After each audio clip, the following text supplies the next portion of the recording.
Et voilà, Ça y est? ça y est, coucou Yvan, bonjour à toutes et à tous. Ah bah, on voit ta photo, t'as disparu et on t'entend plus. Ah, ça y est. Attends, ça y est, ça y est. C'est bon là? Oui, c'est bon, Ok. c'est bon.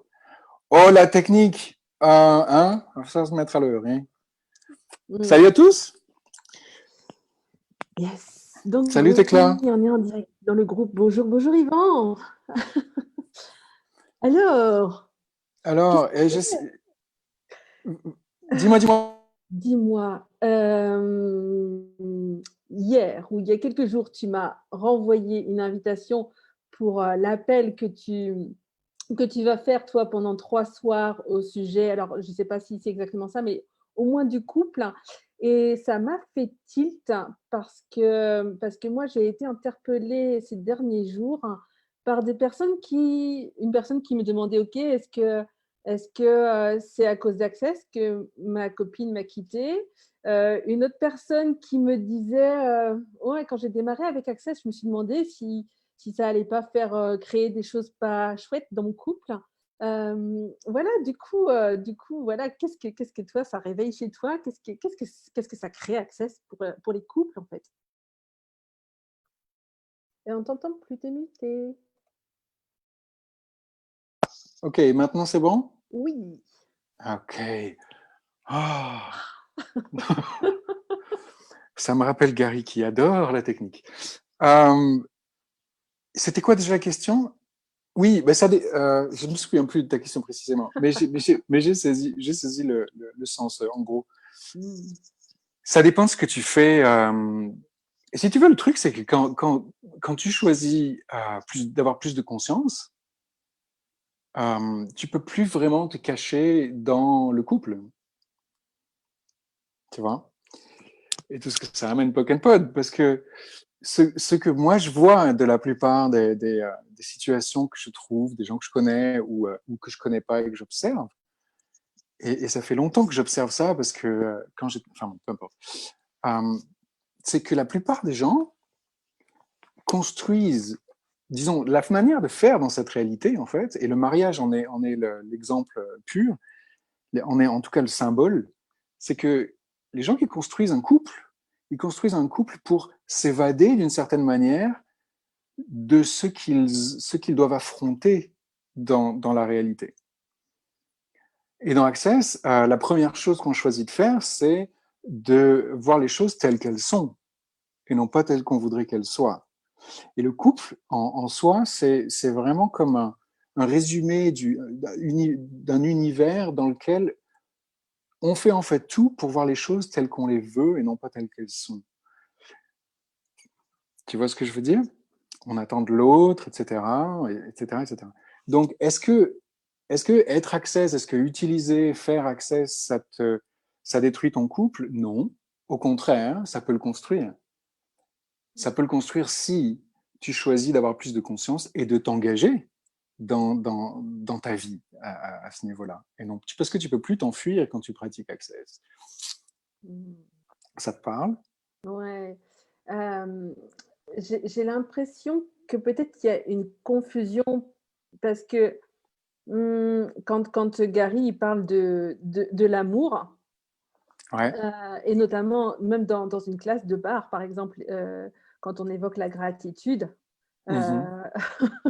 heu, on parle enfin, Gary nous dit, et ce que je viens de relire là dans quelques mots dans ce livre-là qui s'appelle «Le salon des femmes», Ouais.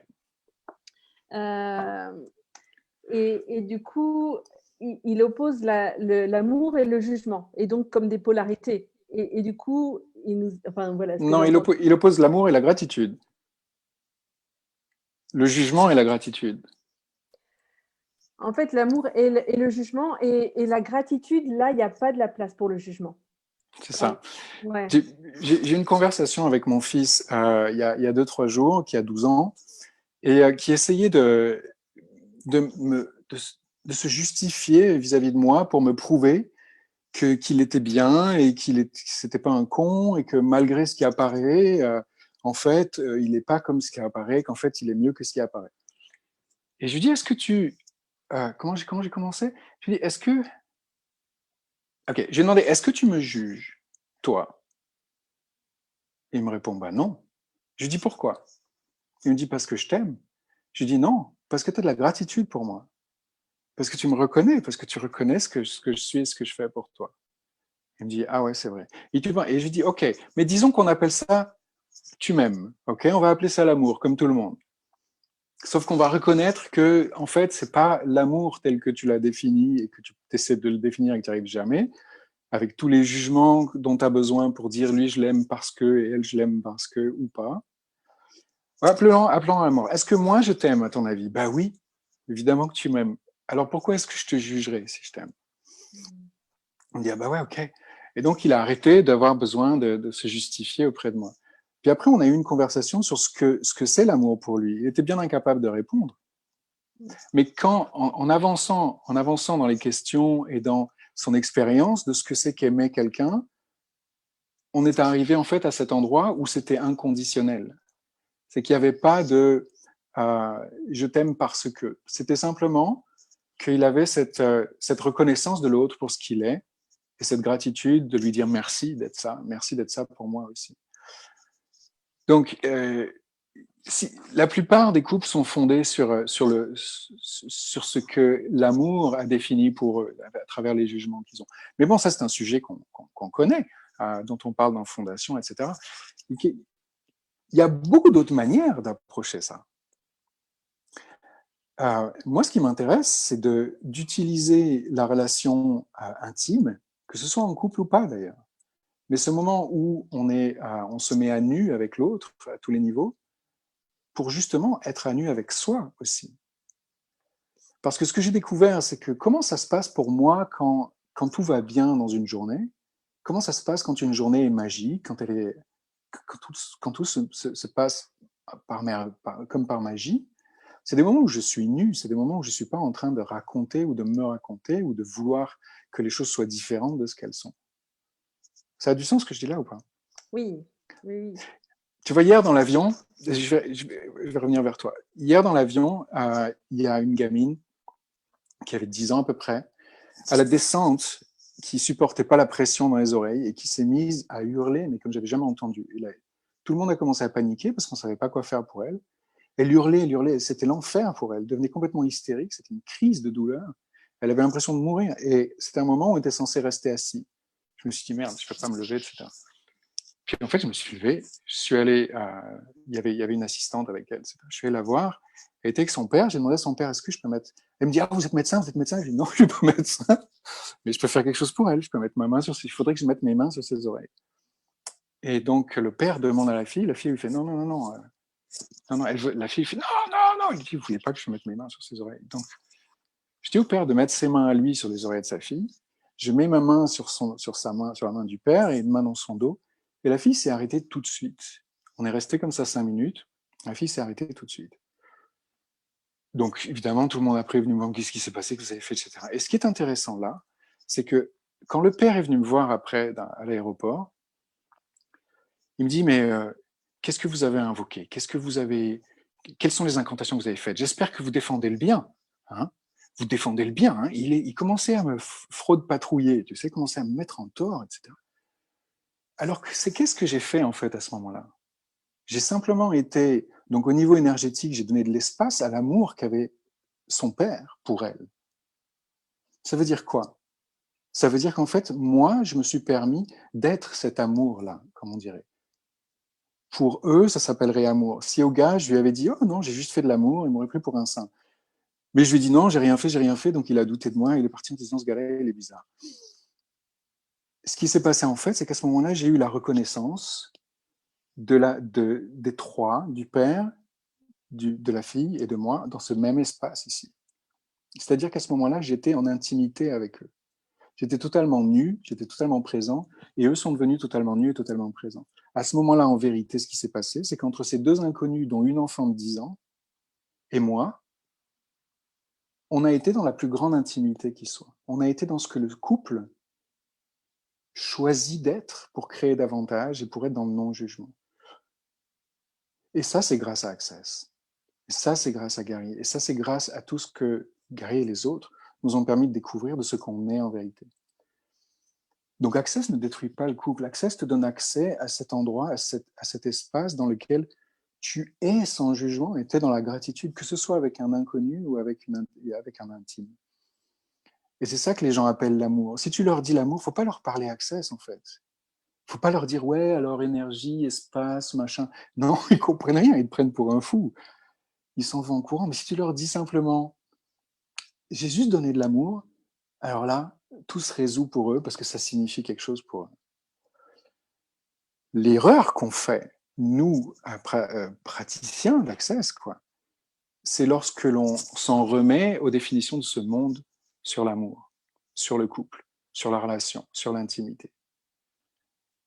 Si tu veux que ton couple fonctionne, ou que ton couple s'ouvre à plus de possibilités, ou que tu sois toujours dans des situations qui te conviennent, quelles qu'elles soient, c'est indispensable, si tu pratiques les outils d'Access, que tu utilises le couple comme la première et l'ultime de tes, comment on appelle ça, de tes entraînements.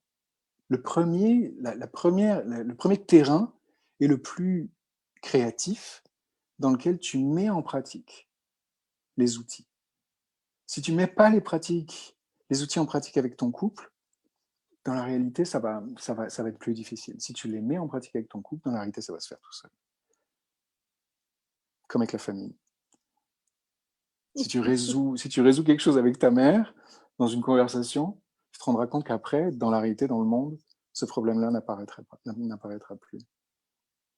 Ok. Je ne sais pas si ça a du sens ce que je viens de dire, mais pour vous, accessien, accessienne, tout ce que ça amène, tout ça, tout ce que ça lâche, est-ce que vous voulez bien, s'il vous plaît? Times a Godzillion, de détruire le décret totalement. Right, wrong, good and bad, pardon, all nine shorts, boys and beyonds. Merci. Bon, du coup, ça, c'est la formule de déblayage. Peut-être qu'on mettra le lien après pour si jamais il y a quelqu'un qui ne connaît pas. Ok. Oui. Et c'est vrai qu'il y a tellement de définitions de l'amour et chacun entend quelque chose peut-être de différent quand on entend ce mot-là. Mais merci en tout cas pour cet éclairage. Et pour ceux qui... Moi, j'ai envie de revenir quand même à ce livre parce que j'aime beaucoup ce qu'il en dit là. Il nous invite à vivre à partir de aimer. Quand tu fonctionnes à partir de aimer et de l'attention bienveillante et du recevoir, tu ne fonctionnes pas à partir du jugement.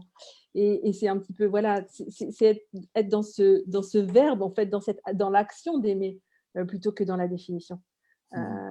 Et c'est vrai que, voilà, donc Access n'est pas contre l'amour, pour tous ceux qui auraient mal compris ça.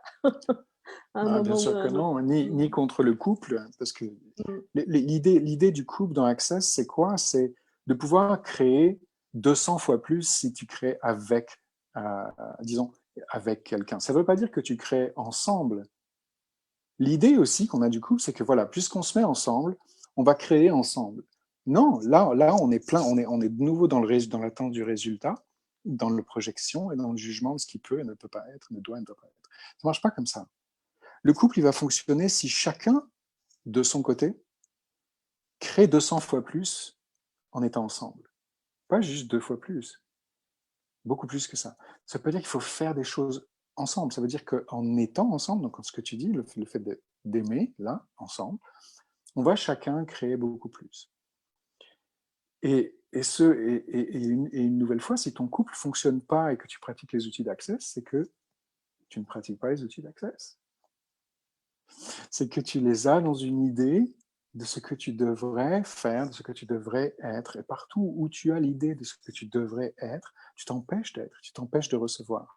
Et le couple, il fonctionne à partir d'une seule chose, le recevoir. Et tous les outils d'Access sont orientés vers ta capacité à recevoir davantage, à commencer par les barres.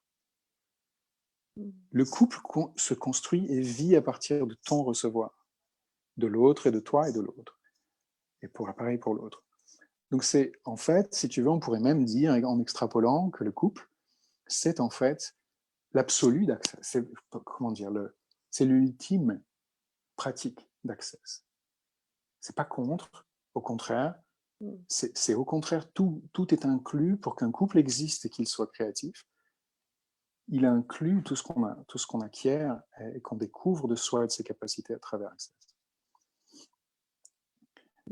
J'adore. Et du coup, alors parce que j'ai eu aussi la réflexion, mais j'ai l'impression qu'il y a beaucoup de gens seuls chez Access. Est-ce que quand on quand on Ouais. fait quand on fait Access, ça devient plus compliqué de trouver Mhm. une personne avec qui créer justement ou partager ou vivre, je sais pas. Enfin voilà, qu'est-ce qui. Mhm. Parce que tu parles de l'idée que tu dois créer avec cette personne. Tu ne demandes pas qu'est-ce que ça va créer pour moi si je suis avec cette personne. Et parce que aussi, tu n'es plus dépendante. Quand tu commences à utiliser et à devenir les outils d'Access, tu perds cette codépendance de l'autre. Donc, tu n'es pas dans le besoin. Tu n'es pas en couple parce que tu as besoin. Tu es en couple parce que ça te sert à créer davantage. C'est toute la différence entre le besoin à partir du manque, qui ne crée rien, ou qui crée plus de manque, et le besoin à partir du désir de créer, qui est ce qu'on appelle le need and tug, c'est-à-dire que tu veux créer ça, et donc tu as besoin de ça pour créer ça. Ça ne veut pas dire que tu manques de ça. C'est complètement différent. Donc, avec qui est-ce que, qui est-ce que tu pourrais rencontrer, avec qui est-ce que tu aimerais être pour créer ce que tu désires vraiment dans la vie? Ça, c'est une question pour Et, vous. Ne jouez et, surtout pas avec. et tout ce qui vous empêche, et tout ce qui t'empêche de créer, de percevoir ça, de le recevoir, de l'être et de savoir, bah, tu détruis des créer, s'il te plaît. Oui, c'est une question pour moi aussi. Right, wrong, good and bad, Pardon, all night, shorts, boys and beyonds.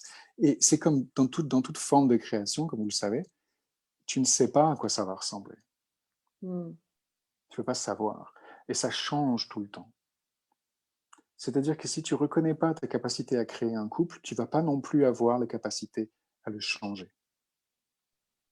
Si tu mets toujours la faute sur l'autre, la responsabilité sur l'autre ou au jugement de toi, tu ne pourras pas changer ce couple, tu ne pourras ni le faire évoluer, ni le changer totalement, c'est-à-dire en changer de partenaire. Combien de partenaires est-ce que tu es disposé à avoir pour créer la vie que tu désires vraiment?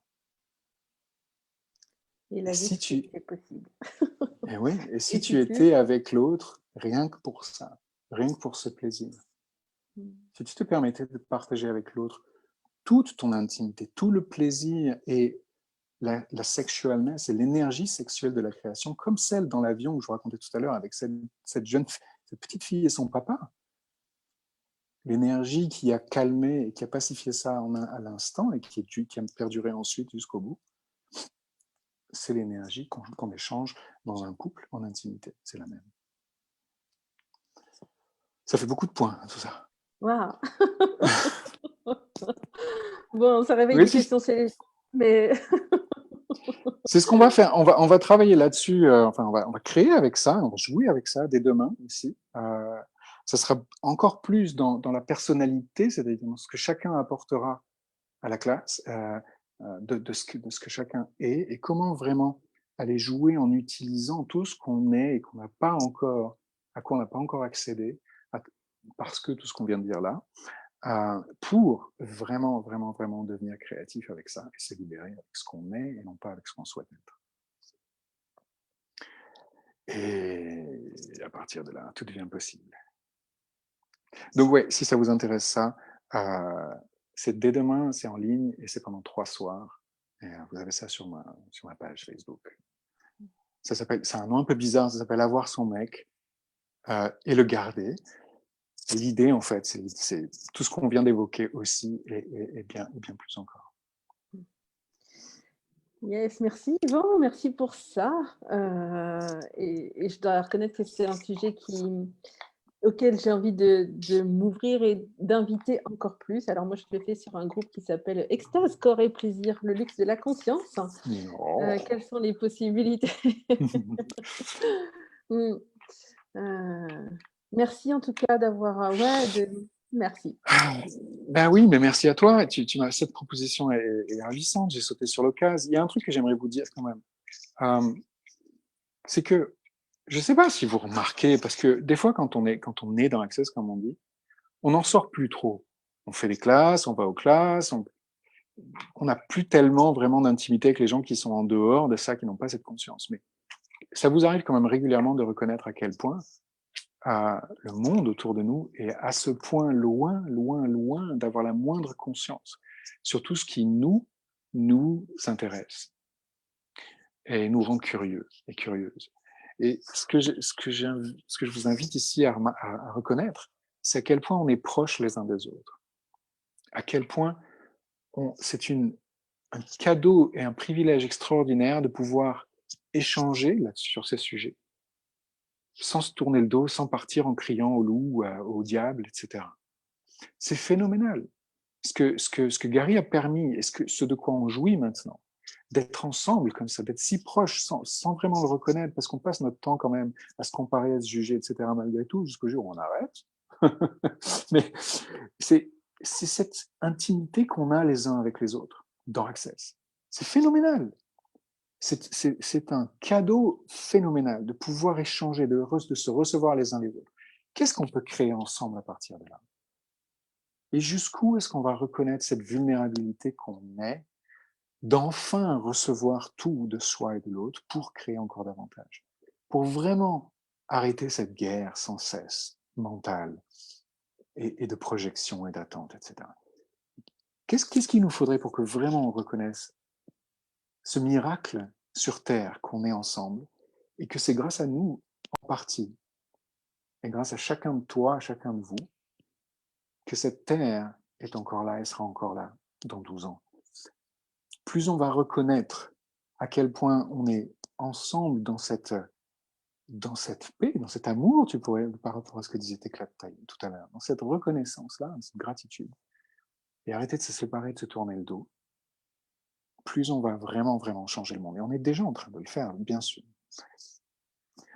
Voilà, ce que je vous invite pour le peu de personnes qui viendra demain, après-demain et après-demain, parce qu'on va être un petit groupe, c'est qu'on va vraiment rentrer dans l'intimité de ça. Et moi, je vais être complètement vulnérable et intime là-dessus, et vous laisser accéder, recevoir tout ce qu'il vous souhaite, et tout ce que vous souhaiterez vous aussi dévoiler, révéler et déchaîner. Quelle invitation! Donc merci. Je peux juste te dire que Anne a dit garder un mec, elle a trouvé ça très très drôle. Ouais. Oui, c'est vrai. C'est un titre, tu parles du titre de ces 3 classes, c'est évidemment, il ne s'agit pas de garder qui que ce soit, mais c'est pour attirer certaines attentes qu'on a et les déblayer. Oui. Ok, Tekla, merci beaucoup. Avec joie. Et merci à vous tous qui avez regardé en ligne et qui regarderaient en replay. Régalez-vous. Yes. Et à tout bientôt. Ciao. À bientôt, ciao.